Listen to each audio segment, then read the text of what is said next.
Bien, casi en paralelo, en el espárrago, el tema del lepidópteros iniciándose con Lepidoptera ocra, en paralelo también, prohiplosis fue un problema que fue instalándose. Thrift incluso fue más antiguo, pero casi no fue importante hasta, bueno, los años más recientes. Siguiente. Bien, esto es lo que sabemos ya con 30 años de investigación en prohiplosis. Eso no ha cambiado. Ya creo que llegamos a la información de base. ¿Qué nos falta? Solo una cosa nos falta en el caso de prohiplosis. Estamos ahí apoyándonos con los colegas de Colombia para determinar si hay una feromona sexual en el caso de prohiplosis. Es lo único que nos falta. Y con eso completaríamos el total de información de lo que sabemos de la plaga. La información es esta. Hace muchas generaciones, durante el año, dependiendo de la época, verano, invierno, en verano se acorta el ciclo, en invierno se alarga un poco. Los ciclos son bastante cortos, 12, 15 días, pueden ir hasta 20, tantos días dependiendo de la época. El ciclo vital ya lo conocemos, tiene fase de huevo, fase de larvas, 3 estadios larvales, los 2 primeros raspan, el último sale, cae al piso en pupa y de ahí sale el adulto, ¿no? Eso ya es bastante conocido, no solo en mis parros, sino también en otros cultivos. Aparte de eso, esa información ya está disponible, creo que un montón de publicaciones en internet lo pueden ver, yo también tengo una publicación allí, previamente una monografía sobre toda esta información, ahí pueden revisarla. Vamos al tema directo de lo que es el manejo y lo que hemos hecho en el proceso. Esto es un poco para que vean por qué prohiplosis plaga. Prohiplosis ha estado hace miles de años asociado a algunas malezas de las quenopodiáceas, amarantáceas y solanáceas. Hace miles de años, como otros insectos. Pero tenemos 2 datos.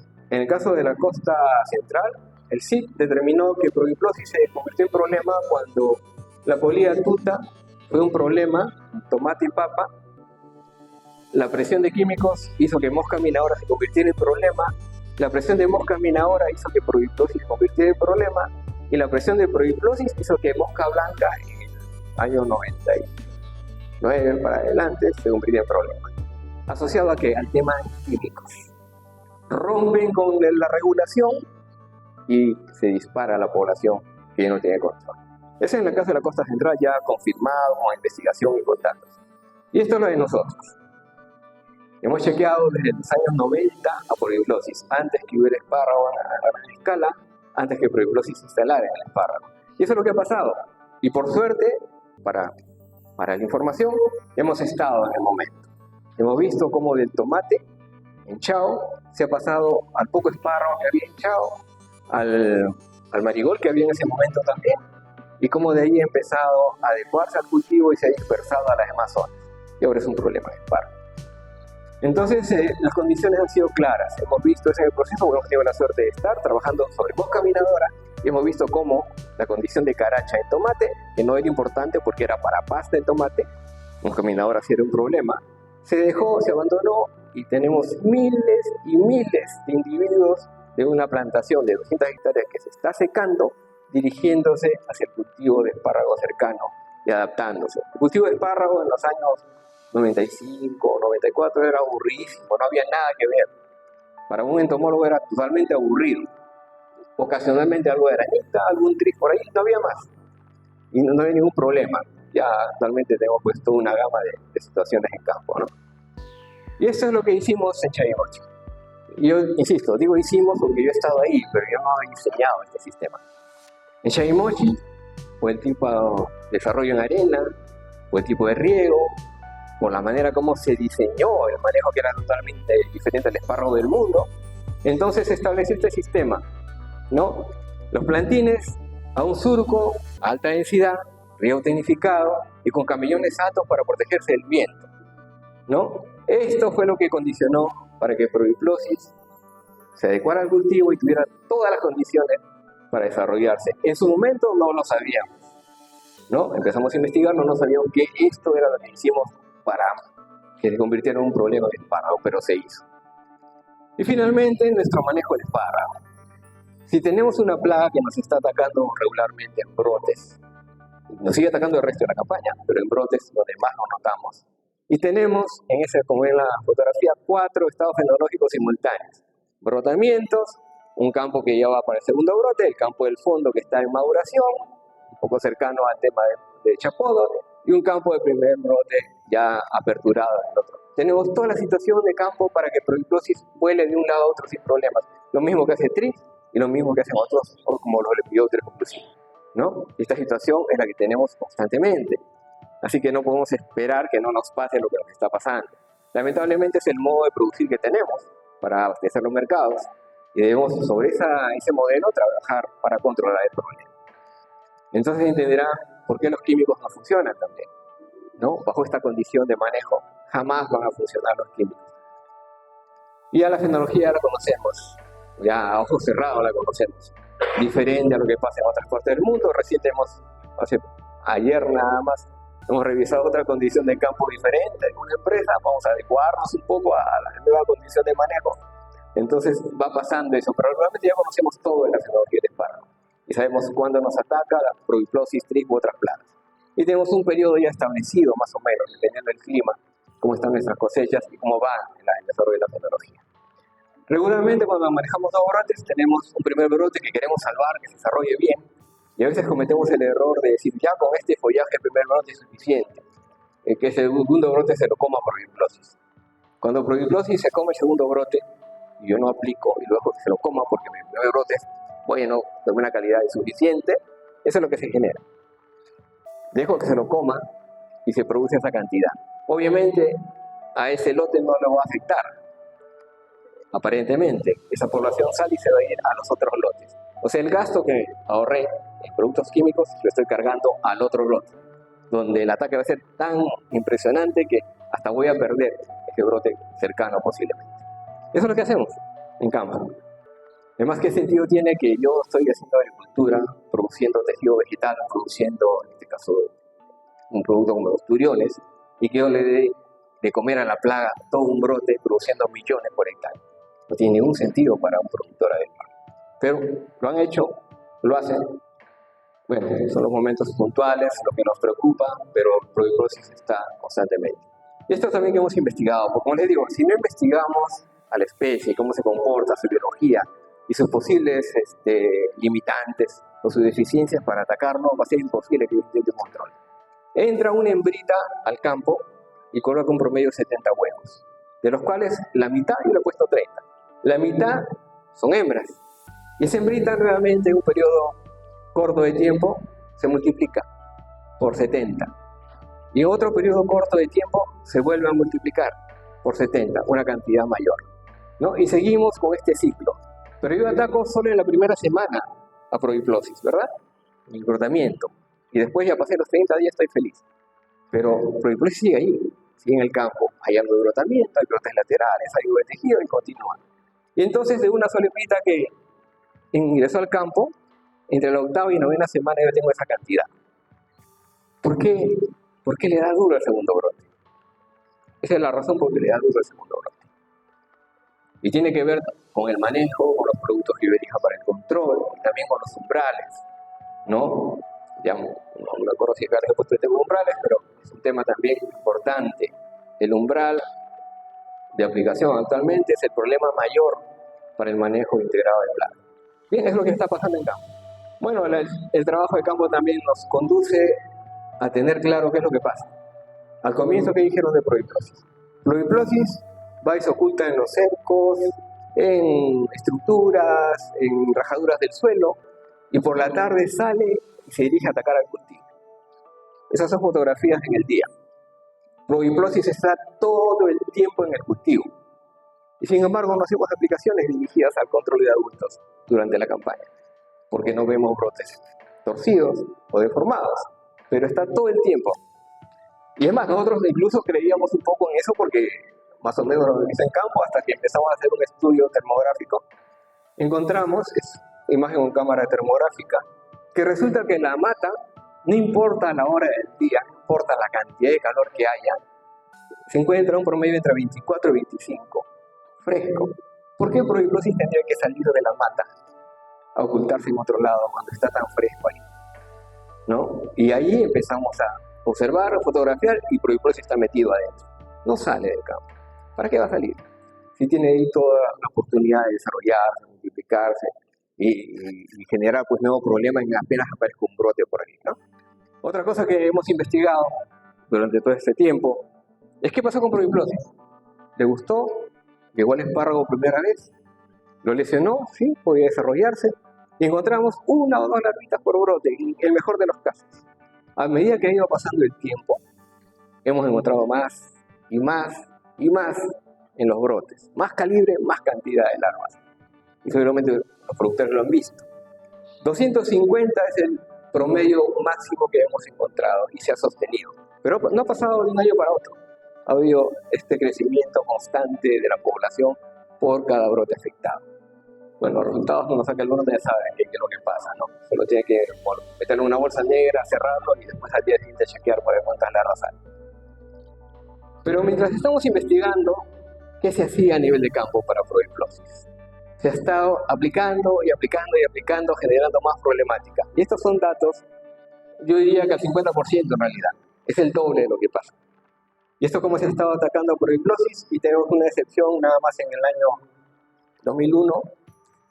Solo en el año, retrocede por favor, en el año 2001, por el problema de mosca blanca, conseguimos que las empresas de Chaimochi no aplicaran fosforados entre junio y diciembre.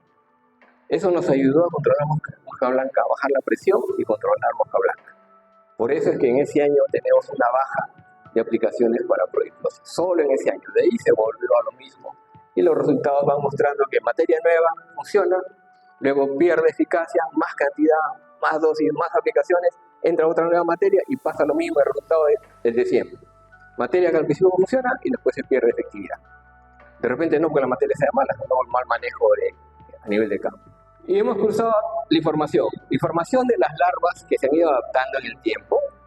Les gustaba más y más el cultivo, y la información de químicos. Es bastante claro la razón por la cual se adaptó y qué le ayudó a adaptarse. Qué casualidad que la curva coincide con el mal manejo de químicos. Es que le estamos cortando los reguladores. Es más, Proiplosis en el segundo brote se muere el 50% por la contaminación que la misma Proiplosis genera. Los patógenos oportunistas que queman el segundo brote matan la mitad de la Proiplosis. Así que hasta los patógenos que están ahí de casualidad oportunistas nos ayudan en cierta medida a regular el problema. Y es el tema de umbrales. El umbral es un valor que se inventó para justificar una aplicación. Cuando llego a determinado umbral, aplico. Si no llego al umbral, no aplico. Y está normado, está en la certificación, está en los registros, está en todo. Entonces yo no puedo aplicar si no llego al umbral que es establecido para el cultivo. ¿No? Entonces, ¿qué sucede? El umbral, ¿cómo se determinó? Debería ser un valor estadístico, científico, pero jamás ha sido establecido así, con alguna excepción hace un montón de tiempo atrás.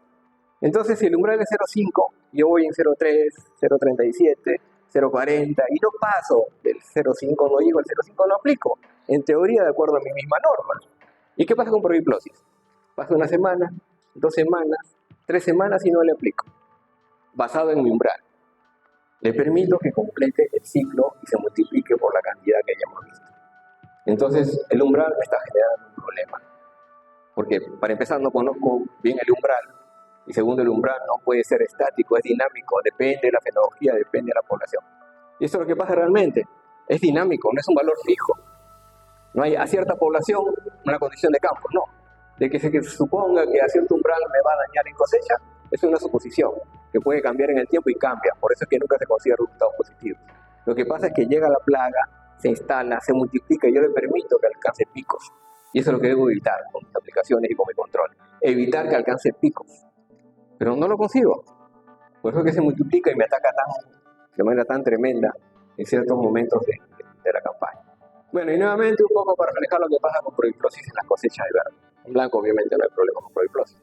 Un poco similar a lo que pasa con Lepidopteros. Hay un periodo de incubación que es cortísimo, de horas, máximo hasta un día, y luego la multiplicación y esto se va empeorando. ¿Cómo se empeora? Dejo residuos, se completa el ciclo, cae al piso y se recicla. Si hace periodos en 12 días, 15 días, mi campaña de cosecha va a 30 días o algo más, hago 3 ciclos por lo menos. Eso me complico yo mismo. Y no puedo aplicar nada encima de todo. No puedo aplicar nada al turión para matar a Proiplosis. Entonces, y eso viene con mis problemas de campaña, lo que con cómo terminé la campaña y cómo tengo los campos cercanos, ¿no? Así que es toda una dinámica que hay que enfrentar de manera total a nivel de campo. Las lesiones deben conocerlas ustedes. A nivel teórico es bastante típico de la lesión. Y también lo que se ha hecho en control etológico, ya nos llevaría un montón de tiempo, no tengo mucho tiempo para esto, pero ya se ha estudiado todo esto, el tema de trampas. No hay una trampa eficiente todavía para probiprocesa. Estamos en el proceso, usamos unas herramientas como la trampa de melaza misma, la trampa de agua, pero no son herramientas de un valor poblacional, nos indica presencia nada más. Y lo que recomendamos en la investigación para evaluar, ¿no? Para evaluar. Es complicado, pero investigación para evaluar productos, como el caso que tenemos actualmente un producto en investigación, necesitamos hacer todo este tipo de evaluación para asegurar que sí realmente estamos midiendo bien el producto. Ahora los TRIPS, fíjense. Bueno, los TRIPS también, digamos, son en cierta medida la competencia probiplosis. Donde hay mucho TRIPS, hay poco probiplosis. Y donde hay mucho probiplosis, hay poco TRIPS. Es competencia directa porque va sobre el brote, sobre el tejido joven. Hay diferencia clara entre un ataque de probiplosis y un ataque de TRIPS. Es fácil diferenciar en campo. El ataque de TRIPS es seco, deforma el brote y lo seca por su forma de alimentarse. Probiplosis, por su forma de alimentarse, el brote está húmedo y se contamina. En caso de TRIPS, el brote no se contamina, por lo tanto no se va a volver negro, no va a hacerse húmedo. Probiplosis sí. Entonces es fácil determinar sin abrir inclusive que este brote ha sido atacado por probiplosis o ha sido atacado por TRIPS. El TRIPS, además, algo que no es de probiplosis, el TRIPS se puede instalar en los tallos, hace colonias, encontramos ninfas, como han visto ahí en la fotografía. Los daños en cosecha también son notorios, ya les explicaron qué porcentaje máximo podemos permitir, ¿no? Y esto viene como consecuencia de la campaña. Los TRIPS completan ciclo en piso, así que si yo chapodo y en el piso hay un montón de TRIPS por salir, mis turiones van a ser afectados por esa población. En maduración de espárrago regularmente no se hace nada. ¿Para qué gastar plata? Está madurando, estoy traslocando, ¿para qué voy a gastar plata? Y las plagas, y los patógenos, que van a atacar mi cosecha de verde. ¿Por qué tengo este Enfilium en cosecha? ¿Por qué tengo Erwinia en cosecha? ¿Por qué tengo TRIPS en cosecha? ¿Por qué tengo probiplosis en cosecha?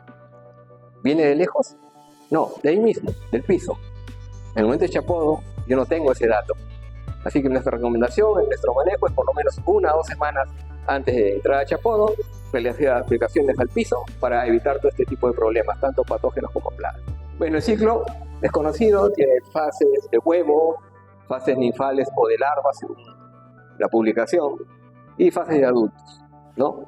Las fases de prepupa-pupa en el suelo, del suelo salen los adultos, para el caso de Frankinella, y el resto se completa en la parte aérea, ¿no? Las posturas, la ninfa o larva 1 y 2, y los adultos están en la parte aérea.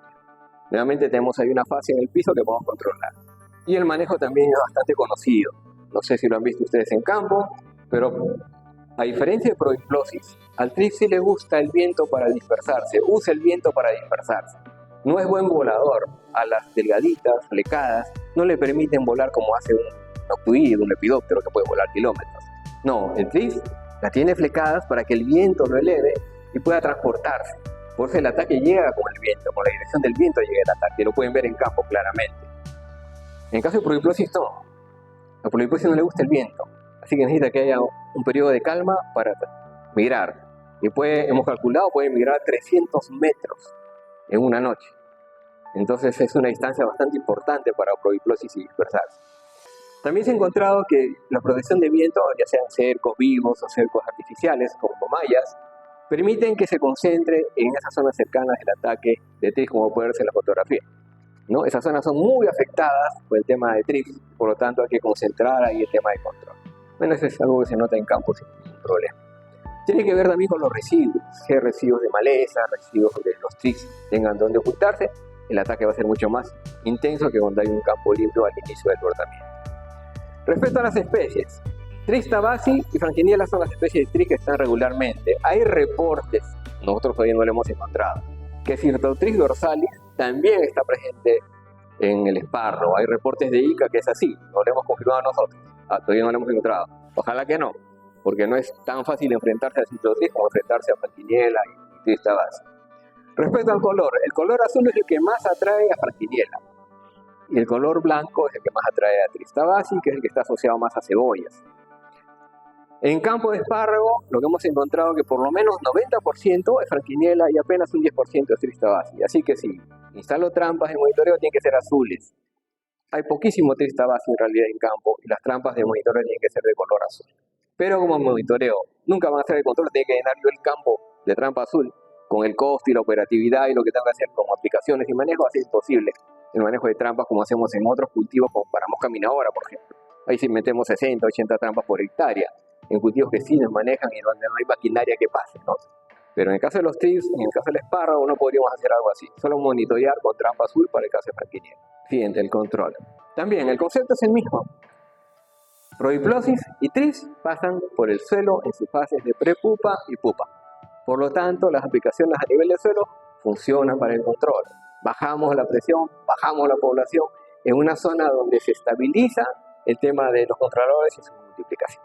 Les expliqué que lo que mandamos a suelo que está vivo se multiplica y por lo tanto va a haber más cantidad de controladores biológicos en el piso en la medida que va pasando el tiempo.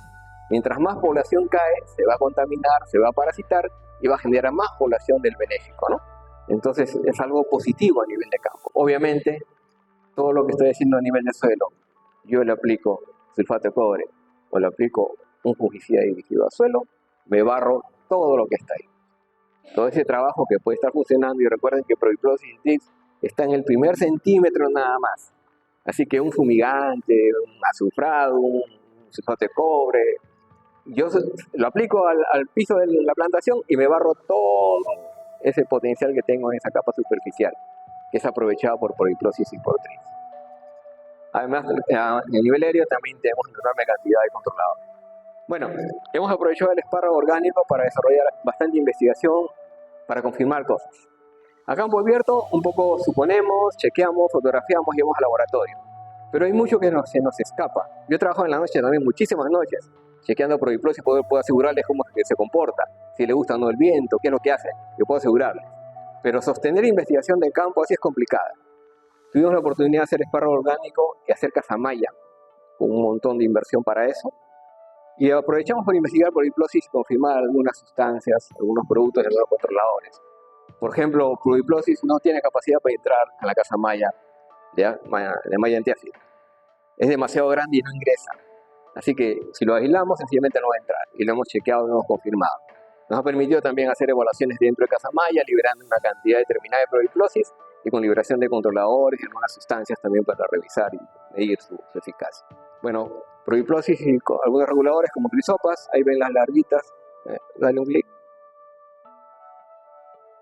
Ahí están las larvitas de Prodiplosis y la larva de Crisoperla buscando esas larvitas que para nosotros no son visibles, pero para Crisoperla sí. Las posturas que implican que ya se instaló en el cultivo, liberamos larvas, se desarrollan, se alimentan, se multiplican y colocan huevos. El cultivo es adecuado para la población, hay comida y se instala. Y ahí vemos cómo está funcionando el control biológico. Adultos, posturas y sus objetivos, en este caso TRIPS. También tenemos controladores como microorganismos, tanto hongos, y hay un montón de información y tesis sobre esto, también nematodos que funcionan para el control de Prodiplosis y de TRIPS. O sea, no es que sea nuevo, que estamos tratando de investigar, no, ya lo hemos hecho hace un montón de tiempo. Lo que necesitamos es oportunidad para colocar los productos y que los productores vean el efecto.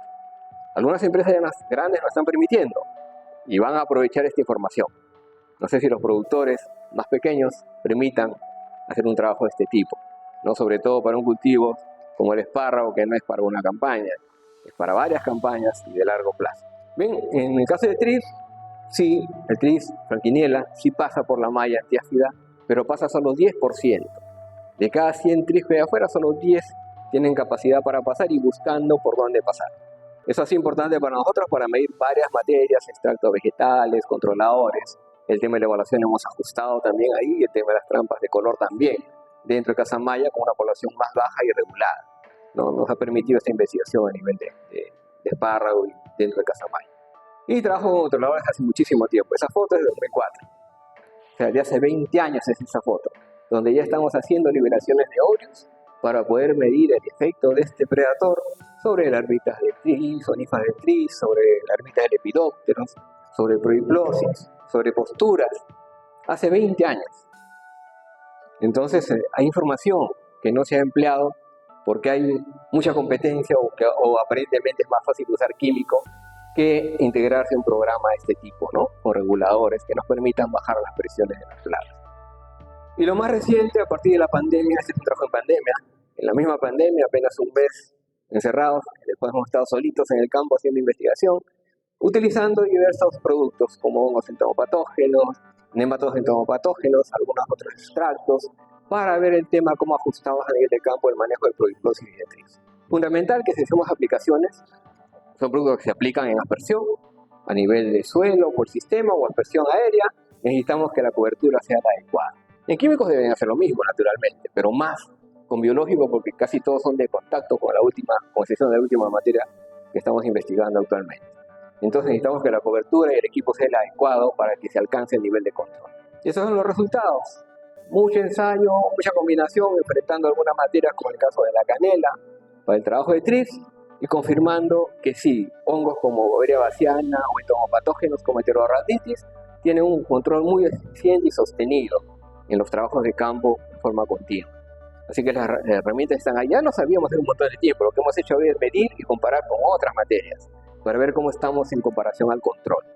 Incluso pueden entrar en rotación con algunas materias para favorecer el tema del control. El anterior ha sido el caso de adultos y para el caso de niños, donde es más notorio todavía. Mi recomendación es que para evaluar productos químicos o biológicos hay que chequear ninfas. Recuerden que los adultos son migrantes. Entonces en las ninfas sí van a recibir el producto y van a sufrir el efecto. Y vamos a medirlo también. Entonces está de más que esté evaluando adultos para ver si funciona o no funciona un producto. Tiene que ser sobre ninfas y es lo que hemos hecho. Y esos son los resultados. Nuevamente, un hongo entomopatógeno y un nematodo entomopatógeno, mejor control que las materias comunes de manejo. Más sostenido en el tiempo y como les digo, encima se multiplican, lo que le da otra ventaja adicional respecto a cualquier otro producto. Este es el último que estamos investigando por el tema de proiplosis y vamos a empezar a medir para trips y medir para el amopal. Es una nueva materia que trae la empresa, es una azadiractina, un extracto de efecto sistémico que no existía para nosotros, ha sido toda una novedad y toda una herramienta fundamental porque no teníamos ningún producto biológico que sea sistémico, todo era de contacto. Y esta materia la hemos ensayado con una empresa grande, los resultados son de la misma empresa y hemos hecho un comparativo entre 11 aplicaciones de materias químicas contra una sola aplicación del producto con los mismos resultados. Estos son los resultados de la misma empresa. La misma empresa ha levantado la data con su equipo de investigación, sus evaluadores, y esta es la información. Los resultados todos positivos, la diferencia real, una sola aplicación, ya sea por sistema o inclusive foliar, de la materia que estamos empleando, la azadiractina, contra 11 aplicaciones. Esto también, lo mismo, a nivel de aperturas y los resultados similares. Y finalmente, el resultado al culminar 30 días de desarrollo de la investigación, de las 11 aplicaciones y de una sola aplicación del producto, que es una azadiractina. Ahí está a la vista la fotografía, desarrollada con la misma empresa, con el equipo de ellos mismos han evaluado y luego dieron los resultados, ¿no? Y eso es lo que conseguimos con materias de este tipo. Hay alternativas, hay que buscarlas, hay que aprovecharlas según la capacidad que tiene cada materia o cada microorganismo, en el caso de los que están vivos, para generar un impacto mínimo en la plantación y un control sostenido en el tiempo, que es lo que buscamos, ¿no?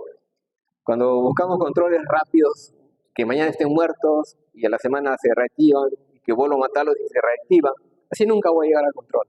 Y es más, voy a llegar con residuos, el costo sanitario va a ser siempre sostenido, el mismo, porque es mi manejo. Es más, hay un programa para control ya establecido, un gasto establecido. Nosotros vamos con este tipo de productos a bajar costos. Posiblemente al inicio sea caro, una sola aplicación. Pero si sostienen el tiempo, no aplico con equipo, va por el sistema, no uso personal, y encima me evita 11 aplicaciones de materias altamente tóxicas, me permite el control biológico, porque como no hay aplicación foliar, van a venir todos los controles biológicos a instalarse, gratuitamente, incluso sin que el biólogo los libere. Entonces las ventajas son tremendas. Siguiente. Bien, bueno, esto es respecto a proiplosis y trip, es lo que estamos haciendo actualmente.